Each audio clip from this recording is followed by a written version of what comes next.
in terms of comparing our organization to 29 other organizations, we hit the ball harder than everyone else. We make better swing decisions, arguably, than anybody else. And something that we're really proud of from 2022 to 2023 is, as an organization, we've now gone from 27th all the way up to 13th in terms of strikeout rate. Right. So that's been a huge jump.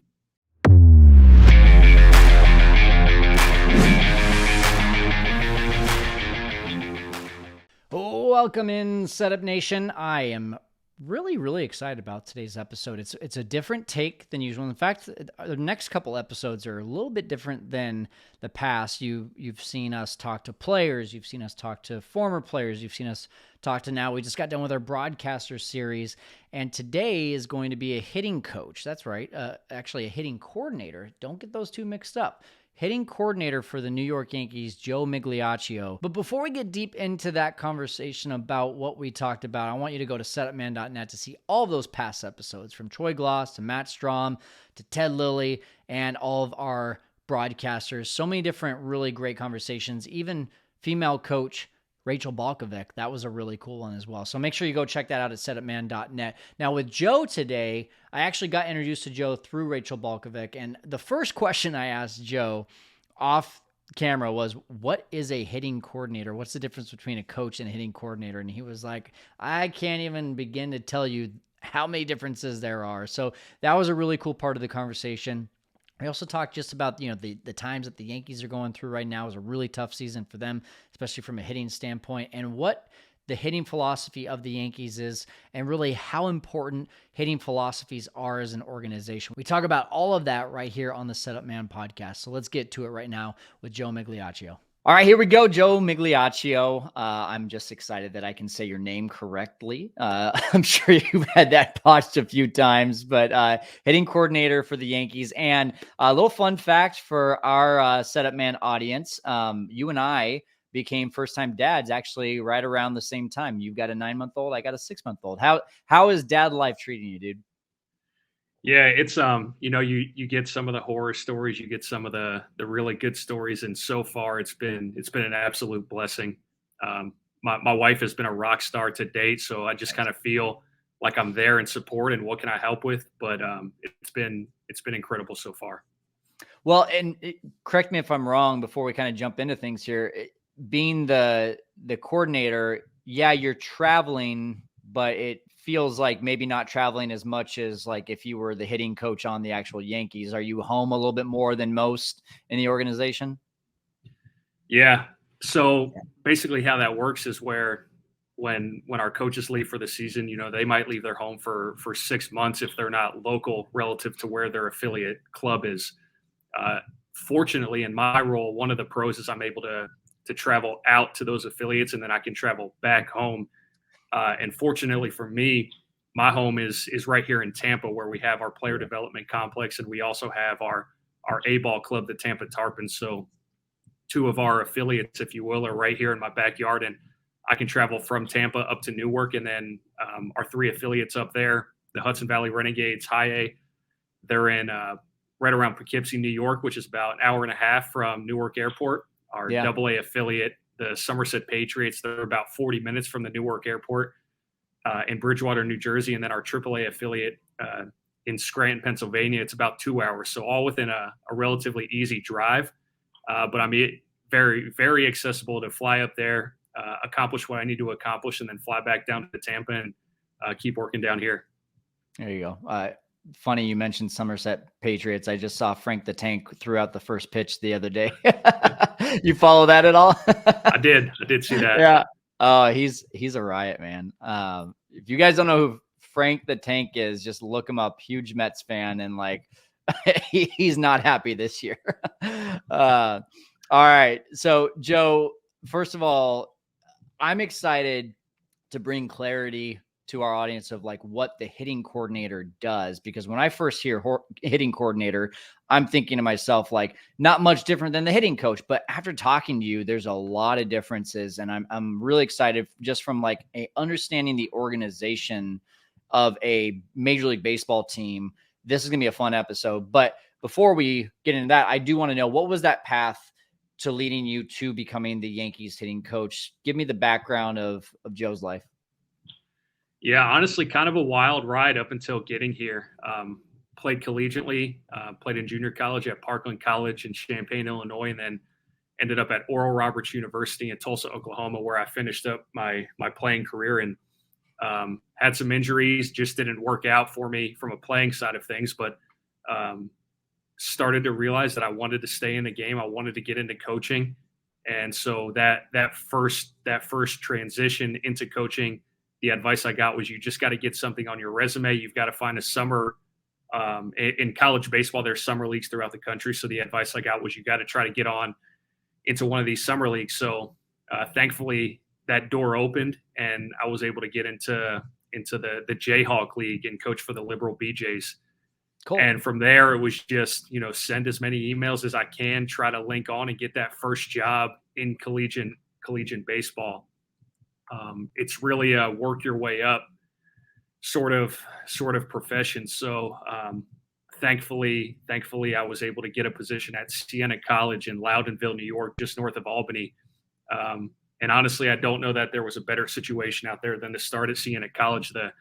The head coach who just retired this year, his name's Tony Rossi. He had been there for 50 plus years as a consecutive head coach. I think the longest tenured Division I head coach in the country up until this year. Oh, wow. And yeah, just an incredible experience. I spent about a year and a half there and just taught me so much about just how to coach and how to talk to people and being organized and when to do certain things throughout the year. And he really just gave me the autonomy to work in certain areas, but with obviously with guardrails up. So it felt like every day I was learning something from him, and really just accelerated my career. I'm forever thankful to this day for what I learned from him and the experiences that I had there. And to be honest, like after spending some time up there, got the advice that, wherever you get that first job, sometimes you tend to stick in that region of the country. And the Northeast is great. I love it up there. I have family up there, but I went to college at Oral Roberts, and I met my wife out there at college. So I wanted to get closer to the Midwest, and ended up landing on a job the following year at Southeast Missouri State University. And I think I really just got lucky with what they had going on at SEMO. They had won 2 championships in a row. They were going for the third one. And they ended up winning a third one that year. The head coach there ended up getting the job at the University of Missouri. So, 6 months later, I was going with him to Missouri. I went there as a GA and was able to get my master's degree and also help out with the program. And wouldn't you know it, a year later, another job opens up, and now I'm able to get more recruiting responsibility and made the transition to Murray State University in Murray, Kentucky, and had that job for a year. And, a year later, got the hitting coach job at the University of Iowa, and that was a phenomenal experience. Wow. As well. And of course, here we go. 6-7 months later, Dylan Lawson gets hired as the Yankees hitting coordinator, and we have some background with knowing each other, and basically just called and we talked about what the position entails and what that would look like. And so 5 jobs in about 5 years, which was a whirlwind, just trying to move up through the job, through the profession of college baseball, and never truly considered professional baseball as where I wanted to go. And back then, around the 2018, 2019 timeframe, it just so happened that professional organizations were hiring college coaches left and right. And I think there was this big shift into, okay, we're going to invest on the player development side more than we had before. Why do you think that is? I think teams were probably just looking to get the most out of their investments. They're giving international players, they're giving high school players and college players a lot of money. And the sooner that you can develop them, the faster you can develop them. If they can invest in maybe coaches that have a proven track record of player development in specific areas that they value, the sooner they can get that player up levels and increase their value, whether it's a trade or whether it's for their own big league club. I think that's probably the route that they were looking to go with. And fortunately, I had been at a couple schools that were pretty progressive in terms of technology and player development. And honestly, I probably just got a little lucky at the same time. And that's part of it as well. But there were countless people along the way that I've learned from and have molded my own philosophies and what we currently do here. So yeah, I think a little bit of luck, being around the right people, meeting the right people, all that probably came to fruition, and it's probably a reason why I'm here today. So you said something interesting, and really, I want to dive more into your role here in a little bit, but I'm getting this connecting the dots here. You mentioned that right around 18, 19, player development became more important and teams started to invest a lot more in it. I can't help but notice over the last few years, it just feels like the stars of the game are turning over quicker than ever, and they're also younger than ever. You don't, back when I was a fan, you had the Sosas, McGuires, Bonds, Griffeys, who literally from the time they were 23, 24 years old were stars until they were about 40. Now it feels like there's this shorter gap of stars from maybe 23 to 29, and then they start to like fade off, but there's this new turnover of all these incoming stars. Do you think that's because of all this extra attention that teams have invested into player development? Yeah, it's a really great question. I think there's probably a combination of developing players faster. There's probably a combination of what certain teams value and how they feel like they can develop that specific skill. I also think that as young kids turn into young adults, they probably just have better training up through their lives. They're Mm. so much more athletic. They're stronger. They're faster, and we have international players that have athleticism that are off the charts, and they're only 16 years old. And if we can continue progressing that, they're going to have a really long career in baseball. And the next year, it's going to be the same thing. We're going to have another class come in of just incredibly athletic players that we can help hone in their skill set from a baseball standpoint and hopefully progress them faster than ever. So I think there's a combination of a couple different things there of why maybe that's happening. Awesome. So, Joe, the first question I asked you when we first met was, what is the difference between a hitting coordinator and the major league hitting coach? So I'm going to ask you that same question now. Can you bring some clarity to that for our audience? Yeah, pretty big difference. So, as a coach, whether it's the major league coach or an affiliate coach, obviously that person's responsible for the 13 to 15 hitters they have on their roster at any given time. I'm not so much on the ground doing work with those players. My job more so revolves around making sure that our processes are in place and they're being executed in the most optimal way. So I'd say where our affiliate coaches are more so coaching the players, my job revolves around coaching our coaches.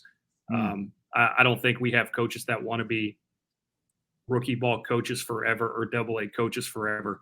So I've got to be able to help our coaches develop certain skill sets that if they want to be a coordinator one day, I can help them get to that. If they want to be a big league coach one day, I can help them get to that. And obviously there's different avenues for people and everybody's a little bit different, but providing that feedback, providing those low hanging fruit opportunities for each coach and making sure they're aware of areas that need to get better. Um, that's really what my job is on a daily basis, is just being a supported piece for our coach. If they need anything, I'm there. Um, yeah, it's completely different than being on the ground with the players, especially from a travel perspective. I'm probably on average visiting each affiliate one time a month, and within those trips, staying up to date with what the players are doing, and if I can do any kind of deep dives that can save the coach some workload, doing those as well. But more so just being there as a support piece, making sure that our processes are in place and we're going in the direction that we need to go. And yeah, I'd probably say from a 30,000 foot view, that's what that difference looks like. Cool. So, like comparing it to schools, your minor league hitting coaches are kind of the teachers, and you're basically their principal. They report to you, and you're giving them all the tools, all of the support that they need to be able to be successful. Yeah, and I wouldn't even think it's that extreme because the coaches Okay. that we have on staff, our staff is incredible. The people that we have that are working with our players, and maybe I'm biased because I'm here with them, but I think they're some of the best that this profession offers. So I think everyone's got some different skills. we talk about developing players and developing them faster than everyone else and getting those players to stick in the big leagues faster than everyone else. But at the same time, we need to develop our coaches. And if we can develop our coaches, we can make sure that their careers take off and they can get to places and goals that they have for themselves professionally and personally. And if I can help them get there, then I think we're doing things pretty good. So my curiosity with how the organization works, especially with my background in business, I think about it from a set of here's the company values or the organizational values. Now let's go bring that to the entire organization from an administrative standpoint. So we talk about from value standpoint, especially a hitting philosophy. Do you feel like the hitting philosophy is kind of where everything comes back to, or how big of a role does a team's hitting philosophy play in your role of helping these coaches? I think the most powerful thing that our organization has going for us is that our philosophy is scaled throughout from the DR all the way up through our affiliates. I think Mm, there's this common theme throughout professional baseball, at least in the past, where you hear stories from players all the time. Hey, I went from this level to this level, and it's a coach telling me different things. And I right. think what we do really well is we have a universal hitting philosophy, and it's as simple as 3 words. It's hit strikes hard.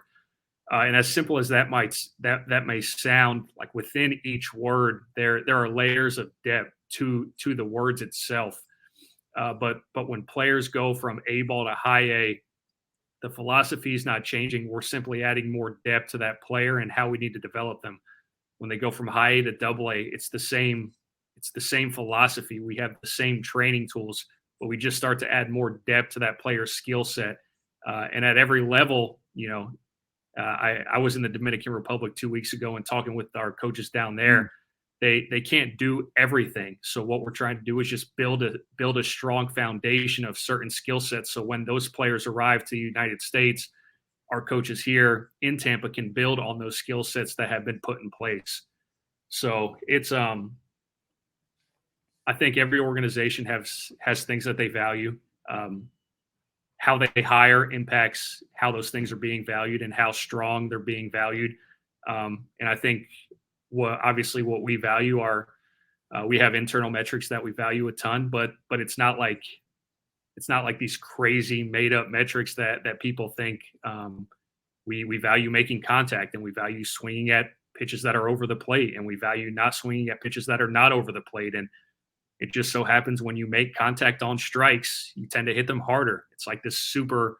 this super easy philosophy that when you scale it down, it's just 3 words. Hey, let's hit strikes hard. But obviously, there's a lot more to it, right? There's the mechanical factor. There's uh, players recognize pitches differently. Players have different strengths, so we look to maximize all those. And the lesser strengths that players have, if we can help elevate those at the same time, I think we're developing guys pretty well. So what you're telling me is Javi Baez is probably not the ideal hit strikes hard guy for your hitting philosophy. Uh, Uh, I will. We don't have to go into that. I do want to go deeper though on you mentioned metrics, and I want to know is there actually, you said hitting strikes and balls in the zone, but is there actual measurable metrics for that you use? Just kind of pulling the curtain back so people know exactly how that's measured. yeah, I think there's obviously so much that's being measured today. Whether it's simple metrics of how hard is a player hitting a ball in terms of exit velocity, or at what angle is the ball coming off the bat, talking about the launch angle of the baseball. And there's obviously a ton of predictive metrics that people tend to look at as well. So there's all kinds of metrics that you can look at. We and probably 29 other teams have access to thousands of metrics, and you can divvy that up so many different ways. But with that being said, the more that you go down that hole, the smaller the sample size gets, and when the sample size becomes too small, it's hard to really value something. So when we look at a season as a whole, we're really just looking at what are maybe some lesser strengths of a hitter that we can help that are going to have the biggest impact to their performance in the game. And it just so happens, and I'll probably end up saying this a couple different times here, but like the best hitters in the world all do a lot of things that are pretty similar. They Yeah. all make contact and they all relatively make really good swing decisions. And like when I say swing decisions, it's not to, make up this fancy term, if you will. It's, hey, can we swing at pitches that we can do damage on? And can we recognize pitches enough to lay off those so we don't put balls in play that are just weak contact? Um, so yeah, there's all kinds of stuff that we and again 29 other teams are probably looking into, and each organization probably looks into things a little bit differently and how deep they look into them. But at the end of the day, I think every team wants hitters that are putting balls in play and they're hitting them hard, and they probably want them to hit them hard for extra base hits, which is it's just simply over the infielder's head. So when you can do that consistently on a daily, weekly, monthly basis, you end up having a pretty good player. So we've got some really cool things in place to do that. When you look at the scale of a whole season from a minor league side, it's let's call it 120 to 140 games, and you've got players that are getting 300, 400, 500 plate appearances. And if you just look at the scoreboard numbers from a whole season, sometimes you don't see those little wins throughout the season. So we've developed some really cool trends that we look at, and maybe some smaller sample sizes, but it gives us enough to say, hey, this player's potentially trending in this wrong direction. We can make this slight adjustment and make sure that this pothole in the road, if you will, doesn't become a sinkhole. Because if it becomes a sinkhole, we're going to be spending the next 50 games trying to get him out of this. So we've got some really cool tripwires in place to make sure that if players start trending in the wrong direction, we can adjust the training how we need to. And that probably takes us to another avenue of, I think, what we do really, really well is we track all of our players' training from a hitting side, obviously. Every drill they're doing on a daily basis. And at the end of the day, if what they're doing in training is not having a positive impact on the game, I think it probably makes a good amount of sense to maybe adjust what that training is. So we're trying to match what's happening in the cage. We're trying to match what's happening in on-field hitting to what the player's actually doing. So there's plenty of different avenues to go down, whether it's they need to swing more in the zone, or they need to elevate the ball more, they need to stop chasing breaking balls, whatever it may be. We have all those safety nets in place. That way we can attack them if we start to see things go a little bit south. This might be a tough question, but as you're talking about players trending downward, is there a specific example that comes to mind of like a player recently or in the last couple of years that you're like, hey, we're seeing this player trend downward, and you guys were able to identify a few things, and now they've turned things around. Maybe they're even on the major league roster now. Anyone come to mind like that? Yeah, I think an example that comes pretty quick is we have a first baseman in Double A named TJ Rumfield, who he's down right now, but he does so many things really well. He's this player where he's got a lot of different puzzle pieces that you really like in a player, and we're just trying to put those puzzle pieces together. So one of the making contact can be a blessing and a curse at times. I don't think anybody wants to say, yeah, I'm okay with striking out, or I like striking out. There's this competitive nature behind it of I don't want to strike out. And because TJ makes so much contact, when he gets in 2 strike counts, historically he'll tend to swing at pitches that are balls because he doesn't want the umpire to make a bad call. And now he's got strike 3 and he's got to head back to the bench. So what's really cool is we look at some of these trends and we see that before 2 strikes, he's got really good swing decisions. He's making really good really good decisions on pitches he should swing at, and he's making really good decisions on pitches he should take. But at a time earlier this year, we saw this trend where in 2 strike counts, his approach would start to really change. And so we just have this conversation with him about this trend that we're seeing and adjust training a little bit. And what's really cool is the players in professional baseball and obviously at a lot of higher colleges, you can really just have a conversation with a guy, and a lot of times they can just make the adjustment on the fly, and Cool. you make them aware of the situation and what's happening in the trends. It's like, yeah, I can make that adjustment. Thanks for letting me know. And TJ's training just adjusted slightly from the type of zones he would choose to sit in during his training. And wouldn't you know it, he started applying that in the game literally that day. So we get game by game feedback in terms of how players are producing that day, and you obviously celebrate those wins as well, and you start to see the 2 game trend and the 3 game trend, and it starts to become a positive trend over 10 games. And you know that adjustment you made in training has a positive impact on the decisions he's making in the game, because he's now producing so much better than he did before. So That's awesome. little stories like that are they're obviously not talked about much, but they're major wins for players. That way, you keep swinging at pitches that are 6 inches off the plate, you're just not going to have a lot of success. And as hitters start to move up levels, pitchers are just going to exploit that. So if we can tighten that up, he's just going to be set up for success as he keeps moving up. Well, awareness is everything, right? And being able to help a player be aware of these trends that you're seeing that they may not be able to see does make a huge difference. But you mentioned some training. Is that tee work? You talked about zones, right? Like, is he just putting the tee in a different location? Is he hitting different pitches that are ending up in the zone instead of out of the zone? Like, what does that actual training look like to help connect the physicality of making contact with the brain of making right decisions? Yeah, so you kind of look at it from a game point of view, and the way that we look at training is if we can start at the game and just peel back layers from there. Obviously, you peel back a layer and you get in the cage, and maybe the next layer is you've got 2 big hack attack machines that one throws a fastball and one throws a breaking ball, and you're feeding it randomly. Maybe the hitter's not ready for that. Okay, let's peel it back another layer. Maybe it's just one machine. Maybe he's not ready for that, so you peel it back another layer, and you get to a smaller machine where the velo's not as high or the movement's not as great. It's like, okay, we found that break where he's having success against this, so let's start here and work back up into those big machines. Or we tend not to go, okay, we're at the game, a player's not having success with his decisions, let's go all the way back to the tee. And there's probably a time and a place for a tee, right? Players for hundreds of years have used the tee, but in terms of making decisions, there's a lot more to it than just using the tee.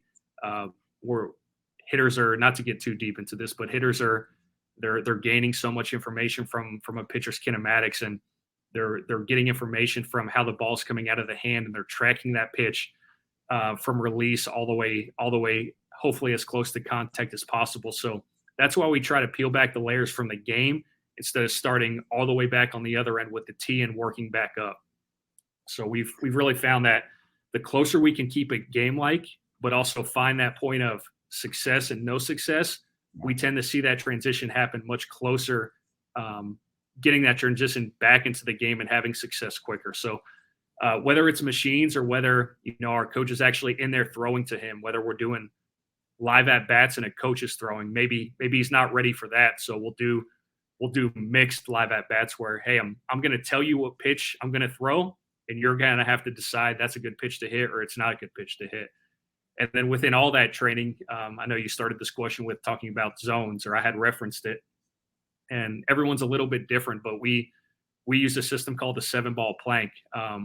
And so essentially, if you set 7 balls across home plate, if I'm a left-handed hitter and you're standing in the box, the baseball closest to you is ball 1, and the baseball farthest away is ball 7.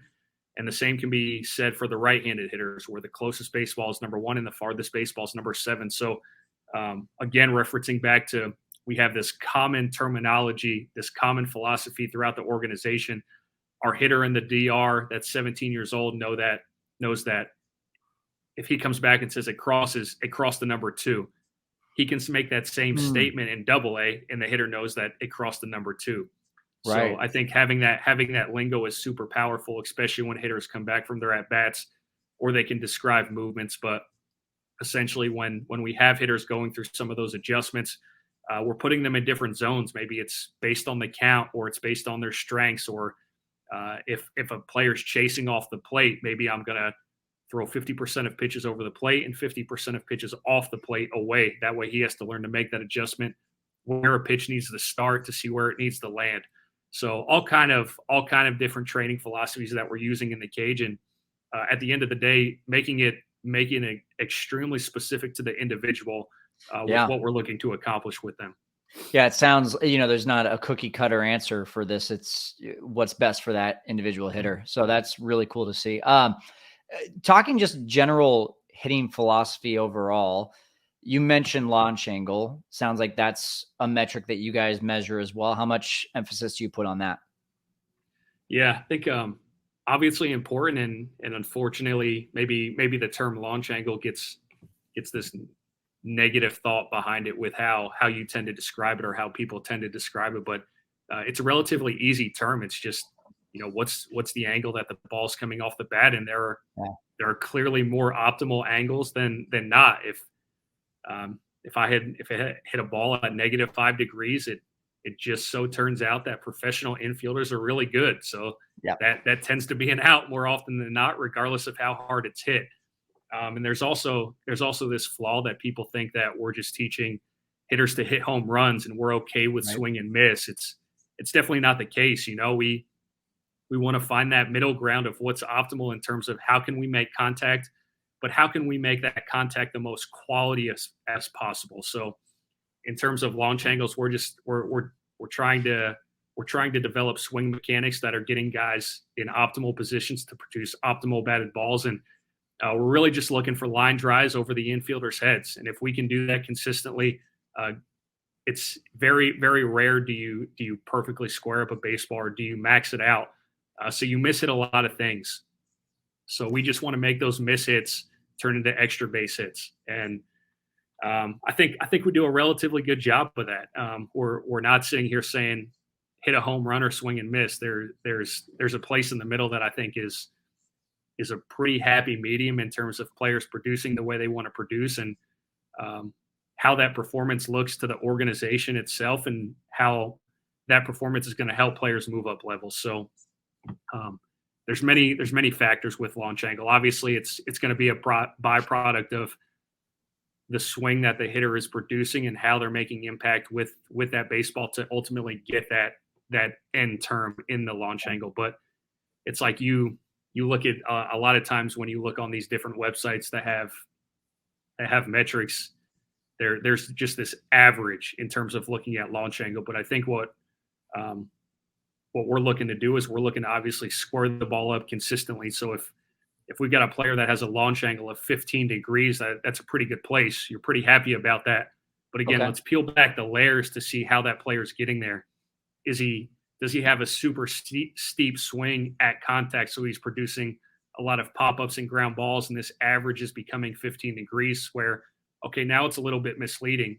Or is this player producing a lot of batted balls between 10 and 20 degrees, and now he's got this average of 15? So I think peeling back those layers in terms of how is the player getting to that average and what's happening, obviously that's an important piece that we're trying to look into every day with all of our hitters. So without giving away the secret sauce, I don't want you to give away any secrets. I'm just thinking to myself, okay, Bonds, Hank Aaron, Ken Griffey Jr., Ichiro Suzuki, all these guys that I would consider probably, top of their craft.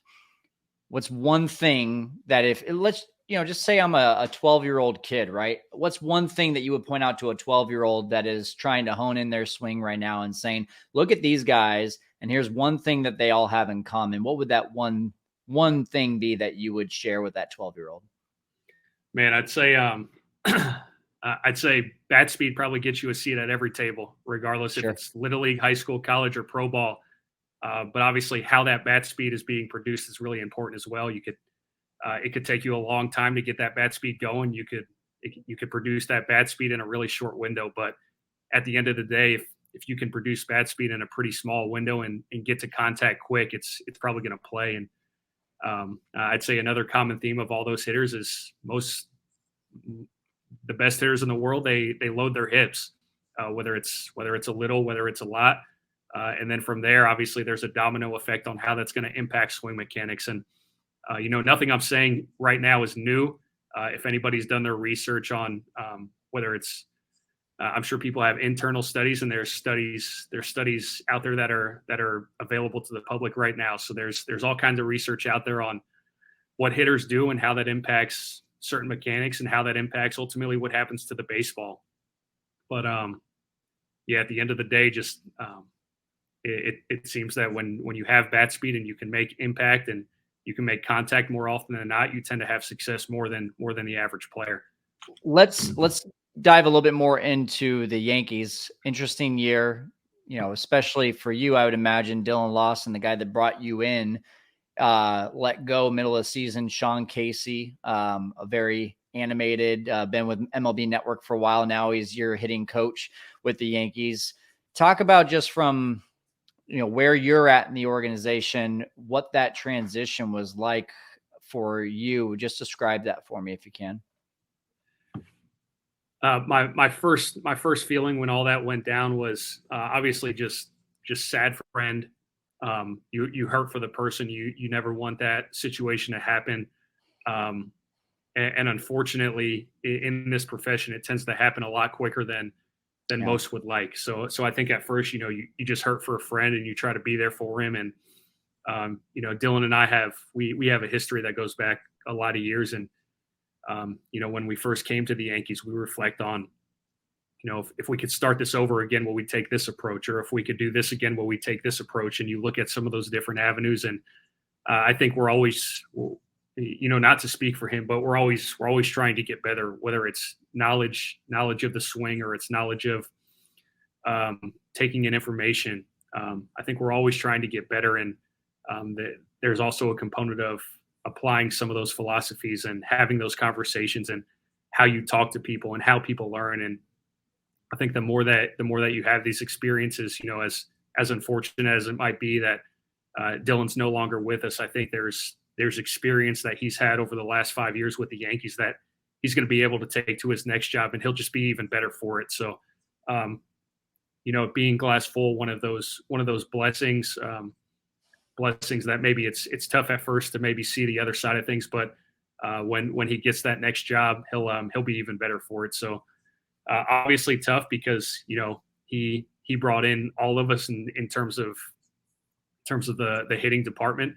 So we've learned under him for the last couple of years, and to be able to see him go from hitting coordinator to major league hitting coach / director of hitting, it was really cool internally to see that happen. And unfortunately, it just didn't work out. And like I said before, sometimes it's just part of it. I think it's good for people to know this. Tell the audience just how big this organization is, and just how like a day to day, it feels like there's so many different parts moving that when you actually get a chance to step back and look at the organization, you realize just how how little each person within the organization. Can you share a little bit more about that? Yeah, I think obviously we're really lucky, and we've got a phenomenal front office, and our ownership has been great. So in that case, we have a lot of employees from various different departments. You've got your general departments in terms of hitting, pitching, defense, but we've got an incredible performance science department. We're obviously split between, we have the home base in New York, but we've also got our player development complex in Tampa, and we also have an academy down in the Dominican Republic. So we've got hundreds of employees that are spread out throughout those three different areas. And I think what we do a really good job of it is, like I mentioned earlier, with our hitting philosophy. But all of us we want to win. We want to win a World Series, right? So we're all pulling in a direction of how can we win the next World Series? What do we need to do? So speaking of the player development, one of the players that you've been able to see kind of come up through and really has started to, I would say, in the probably right around May or June, really find his stride was Anthony Volpe. Can you just talk about the development that you've seen with him, knowing him when he was in the minor leagues, and now being able to see your work and the whole organization's work kind of coming to fruition? I think you look at a player like Volpe. He came in. He's the first round draft pick. He had incredible talents that he came in here with. So I think obviously whether it was us with the Yankees or if he was picked with another team, he'd be a big leaguer regardless. I think what we hopefully helped with was the speed of which that happened. And credit to Anthony, when he came here, he was open to having conversations. He was open to talking about different things. And I think that the big transition year for him was during 2020 when COVID went down. He really made some big jumps in terms of physicality. So he came back for that 2021 season and really took off. And credit to him for putting in the work that, he's a young kid coming into the organization at 18 and then 19, and to miss a year, but really make the most of it.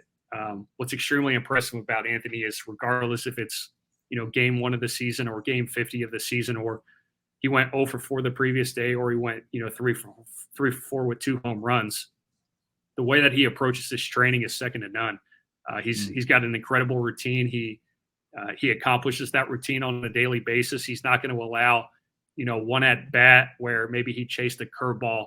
He's not going to come in the next day and just, spend all of his time and energy on this one pitch that he made a bad decision on. He knows that over the course of the season, if he does certain things well, he's going to have a lot of success in the game. So I think the professionalism that he carries, how he's able to handle his business in terms of training, obviously has helped him have those successes in the games at the minor league level. And now at the major league level, he's a rookie shortstop for the New York Yankees. And maybe some of the scoreboard metrics fans would like to see a little bit higher. But what we see in terms of some of the underlying metrics are really positive signs. And we've got all the confidence in the world that as he continues to collect at bats at the big league level, he's going to be a perennial all-star for us for a really long time.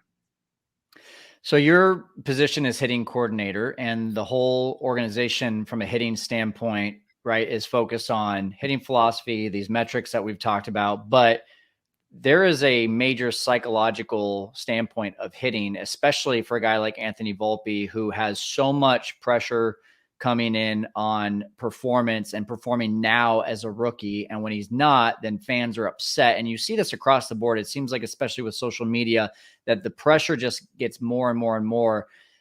Is there any part of the organizational philosophy that goes into how to deal with pressure or how to tackle the psychological part of the game on top of just, here are the metrics of hitting that we measure? Yeah, we've got we're lucky to have a phenomenal mental conditioning department. We've got several members of that department that they travel through all of our affiliates, and they're there for the players to have those conversations, developing different routines from a mental side. And I know I speak with players during all of my trips, and they talk about how valuable that department has been for them. So it's obviously a huge piece of the puzzle. These players they're part of a profession where, as cliched it is, like they're failing much more than they're having success. And to be able to handle that failure, but stay committed to the process and not get outside the lanes of this is where your development should go in terms of seeing just more and more success. It's obviously a huge piece. And New York's tough. It's they expect you to win. They want to win a World Series every single year, and that's part of working here. That's super exciting. Is there's an expectation to win, and when you have that expectation to win, it's you don't want to let people down. That's for sure. So we're obviously working daily with maybe a lot of the guys that most fans don't know their names yet, or their names are maybe kind of tucked away just because they're younger or they're not a top prospect, and hopefully we can get some of those guys that start to get more love on social media and start to get on some prospect rankings board. And ultimately, whether it's a trade where we can send them and bring in another piece that helps our big league team, or our homegrown guys can make it up to the big leagues. At the end of the day, whether it's mental conditioning, player development from a hitting side, strength and conditioning, or performance science, we're looking to just build the most optimal player in terms of adding value to them to ultimately add value to our club to win the next World Series. So there's a few guys on the roster for the Yankees that are kind of on the tail end of their career. So a lot of fans, I'm sure, are kind of saying, hey, who's knocking at the door, and how is our 1 through 9 lineup going to look in the next couple of years based on who we have in our farm system? What's your overall outlook on the farm system, just from the hitting side. How optimistic are you that there are some guys there that are going to be able to contribute within the next couple of years? Yeah, I think whether it's right or wrong, when we talk to our guys, I think we want every one of our homegrown guys to be a New York Yankee, and we want to win a World Series. But at the end of the day, obviously that decision's not up to me. It's not up to the player. And if the front office feels that we have some players that have value that other teams value, and we can bring in maybe an established big league, or we can bring in a different piece that we need that maybe a prospect doesn't fulfill, and we have those homegrown guys make their debut elsewhere, we're still incredibly excited for that. Um, so I guess to maybe take your question on top of that comment there, we've got players throughout the system that are going to be big leaguers, whether it's with us or without us. A lot of the unknown is there, but if we just go through AAA, I think a lot of fans they know the name Austin Wells, a really great left-handed bat that's going to hit a lot of home runs in the big leagues for a long time. Not to forget anyone as I go through this, but we've got outfielders in AAA. Everson Pereira, that's a 40-man guy that's getting a lot of love, rightfully so. And we've got some other guys there that they're just really good hitters in general. Andres Chaparro is a third/first baseman, and he makes a lot of contact. He makes probably 90% contact when he swings. So those are some exciting hitters. And then when we get down to AA, we've got a lot of our top prospects in AA. Guys like Trey Sweeney, Augustine Ramirez is a catcher. Obviously, Jason Dominguez is there that fans are really excited about. Another outfielder in Elijah Dunham, a third baseman named Tyler Hardman, who was leading our organization in home runs. And then the farther you get down to high A and A, those guys are obviously further away from the big leagues and actually making an impact. But we've got some guys that are doing some really good things in terms of Spencer Jones is a center fielder in Hudson Valley. That's an extremely exciting player for us. They've got another infielder named Jared Cerna who hit 19 home runs for our low A club before the trade deadline or before the halfway point of the season, and he just recently got promoted up to high A. So we just had the 23 draft, and our scouting department did a phenomenal job in bringing in some more pieces that I think we can keep adding to their skill set. So maybe I'm a little bit biased in terms of the hitters that we have here, but I think when you look at what our organization does on a whole and how we can help hitters improve in certain areas, I think we got a pretty good thing going. You wouldn't be biased. There's no bias when it comes to to wearing that Yankees logo, right? Yeah, I guess you take some of that bias out, and you can definitely quantify just about anything. And the last 3 seasons we're top 4 in total runs scored, and scoring runs is probably important for winning ball games. And I know Yankee fans like winning ball games, so if we can do that more often than the other team, we end up winning more games than the other team. And some of our other strengths are probably one of our biggest strengths is developing contact quality, but also not sacrificing contact to develop that contact quality. And then you peel back another layer, and this goes back to our philosophy of hitting strikes hard. And the strikes component, we've talked a little bit about it already, but from a swing decision standpoint, I think a major strength of us is helping hitters recognize pitches, but also recognizing pitches as early as possible so they can get their best swing off. So in terms of comparing our organization to 29 other organizations, we hit the ball harder than everyone else. We make better swing decisions, arguably, than anybody else. And something that we're really proud of from 2022 to 2023 is, there's this outside perception that we care about power over hit or power over approach, and that could be the farthest thing from the truth, like I already mentioned. But something that we're really proud of is last year for our full season affiliates from A ball to AAA, we were 27th in strikeout rate, which it's not good. You're the third worst. Yeah. You have the third most strikeouts in all of baseball, and we don't want to be known for that. We produced really good contact quality, but we struck out a lot. And something that we've been able to make the adjustment on coming into this 23 season is, as an organization, we've now gone from 27th all the way up to 13th in terms of strikeout rate. Right. So that's been a huge jump. But what's another piece that's really cool to that is we also haven't sacrificed any of our contact quality. We've actually improved on our contact quality. So That's good. we're making some really good strides. Obviously, talking about the organization as a whole, there's a lot of different factors under that.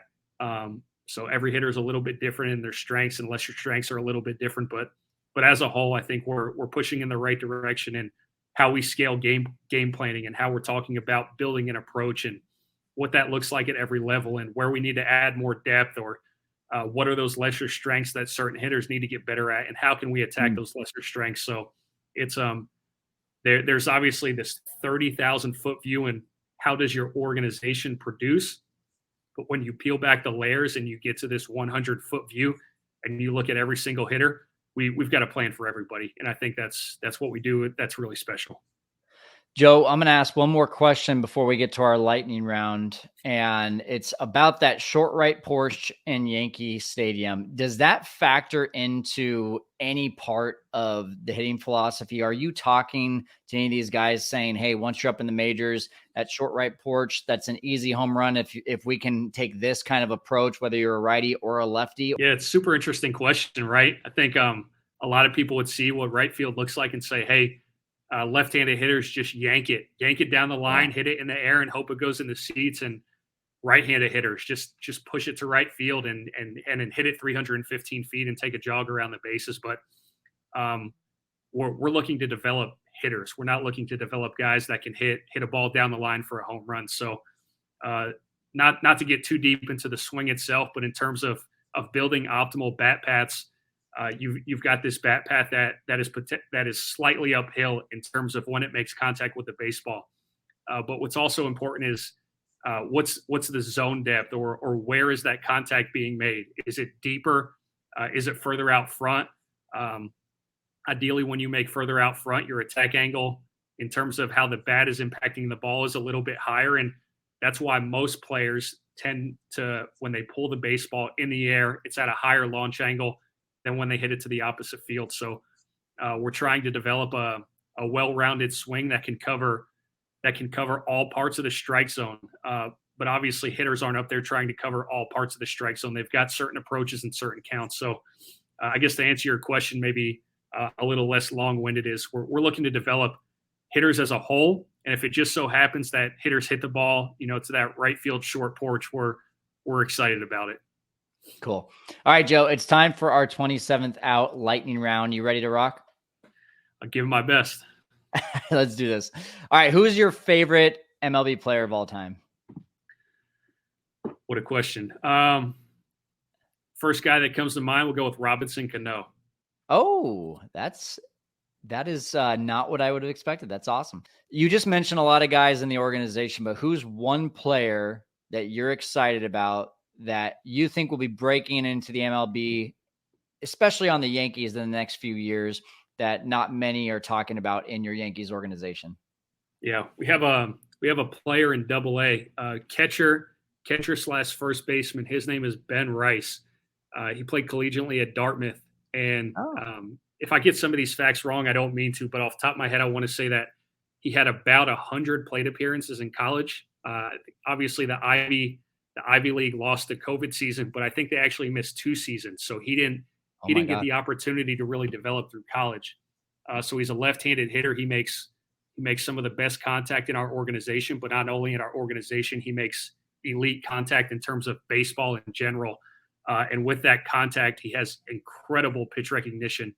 And it just so happens that he also hits the ball hard. So I think regardless of when you talk about really good players or really good hitters, 99% of them probably check off those 3 boxes. And the more plate appearances Ben Rice gets under his belt, we're continuing to see a hitter that's just getting better and better. And it's really, really exciting to watch.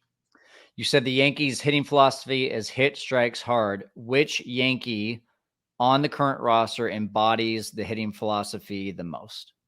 Yeah, I want to say all of them. So I want to say all of them. And then obviously when you break it down, not all of our hitters in the big leagues came up through our system. So it's a little bit new to them, or maybe the terminology is a little bit different. But Volpe is incredible. He does it. He does it as good as anyone in terms of hitting strikes hard, whether it's lucky or unlucky or a rookie season or not a rookie season. We anticipate him getting better and better as the years go on. But he's definitely the poster child for hit strikes hard. That's for sure. Cool. Who's the favorite coach that you have worked with in your professional career? Man, I feel like that's a tough question because I don't want to single anybody out. I mentioned earlier Tony Rossi from Siena giving me my Mhm. first chance. Um, Also, the head coach at Southeast Missouri State, Steve Beezer, and then probably Rick Heller at the University of Iowa. Really, all three of those guys helped me in my career exponentially more than I could ever give back to them. Cool. Uh, if I were to ask anyone in your staff, give me one adjective to describe Joe, what would it be? One adjective to describe myself from the staff. Um, Or I would player, either way. I would hope the word loyal comes up. All right. If you could go back to 12-year-old Joe and tell yourself anything, what would you tell 12-year-old Joe? I think when I reflect back on my childhood, there was this competitive side to me that maybe took sports and games a little bit too serious. I think obviously winning's important. Uh, I think it's why I love working for the New York Yankees. Is winning is everything. We want to win. But when I look back on my childhood, maybe there were events where I should have enjoyed it a little bit more and should have taken some of those enjoyments and really appreciate them a little bit more versus getting so worked up for going 1 for 4 or only scoring a couple points in a game or missing a goal in soccer or whatever example it might be. I think just really enjoying those moments as a child and just being a kid and not putting too much pressure on myself. Awesome. Joe, you nailed the 27th out lightning round. Now it's time for the final pitch question.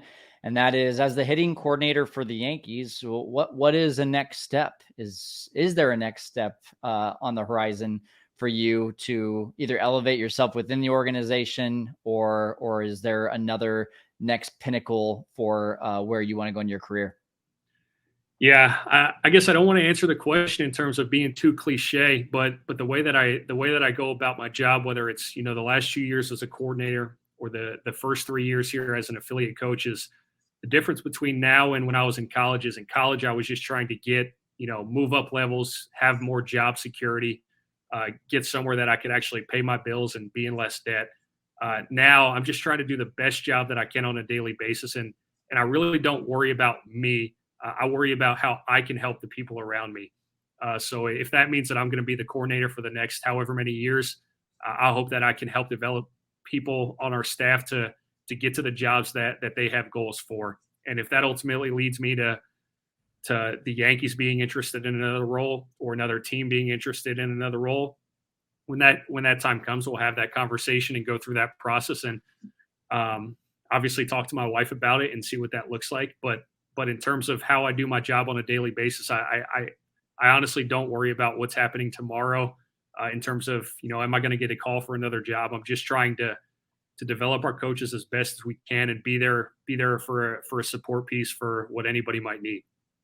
Awesome. Joe, fun talking to you about Yankees and hitting philosophy. It's always fun just talking shop with a professional, especially when it comes to someone who's got as much experience as you do at your craft. So congrats on where you're at, and congrats on just being the person that you are to help the Yankees your organization, and best of luck, man. Thank you for being on here.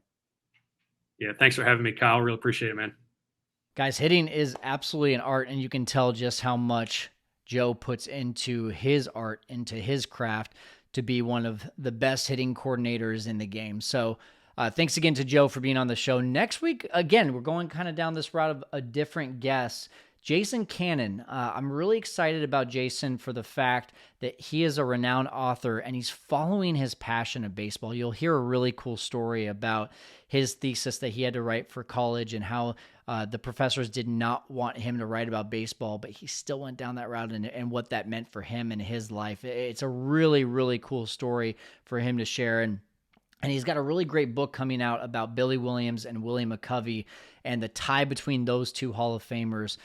This guy also knows more about Charlie Murphy, the former owner of Chicago Cubs back in the early 1900s, than anyone on this entire earth. And if you can kind of picture it, he's like the Mark Cuban of the early 1900s.